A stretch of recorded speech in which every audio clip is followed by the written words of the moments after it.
মাকে চিনতে সময় লাগে ৬০ বছর। হ্যাঁ, মাকে বুঝতে সময় লাগে ৬০ বছর। বয়স যখন ৪ বছর, আমার মা মহান।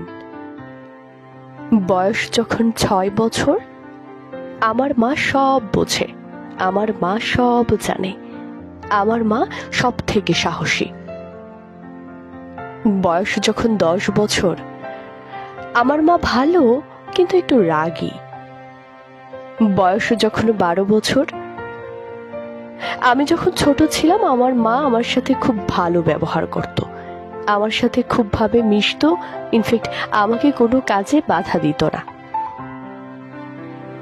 বয়স যখন ১৬ বছর, আমার মা খুবই ব্যাকডেটেড, নতুন টেকনোলজি সম্পর্কে কিছুই জানে না, কিছুই বোঝে না।